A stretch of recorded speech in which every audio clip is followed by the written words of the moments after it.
Salut à tous. Vu que la dernière fois je vous ai présenté Dardar, je devais aujourd'hui vous présenter son petit frère, Mytho.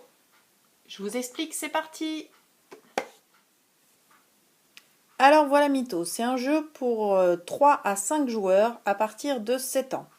Donc tout comme le Dardar, chaque joueur a 8 cartes et le but du jeu ça va être de s'en débarrasser le plus vite possible. Les cartes sont numérotées de 1 à 5. Quand vient son tour de jeu, le joueur pose une de ses cartes sur la pile de défausse. La valeur de la carte jouée doit être supérieure ou inférieure de 1 à celle qui est visible sur la pile de défausse. Donc là en l'occurrence le 5, il va falloir poser un 4 ou un 1. Si c'est un 3, il va falloir poser un 2 ou un 4.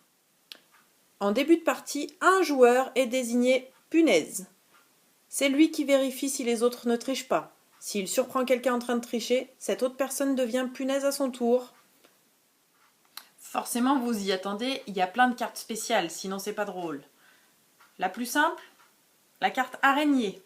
Celui qui joue une carte araignée offre une de ses cartes, celle qu'il veut, sauf la mytho bien sûr, à un autre joueur. La carte mytho. Celle-là n'a pas le droit d'être posée sur le jeu. Le seul qui a le droit de la poser, c'est la punaise. Les autres, pour la faire disparaître, il faut tricher. Donc, spéciale dédicace à Lucas. Comme on veut. Elle tombe, elle disparaît dans les habits, c'est ce que vous voulez, mais elle doit partir. Le moustique. Dès qu'un joueur pose une carte moustique, il faut vite taper sur le tas de cartes. Le plus lent, donc le dernier qui tape, reçoit une carte de chaque joueur. Le cafard. Quand quelqu'un pose un cafard, tous les autres en même temps doivent essayer de poser une carte de la même valeur. Le premier qui arrive a le droit de la laisser. Et enfin, la fourmi. Dès qu'un joueur pose une fourmi, tous les autres joueurs doivent prendre une carte dans la pile de défausse.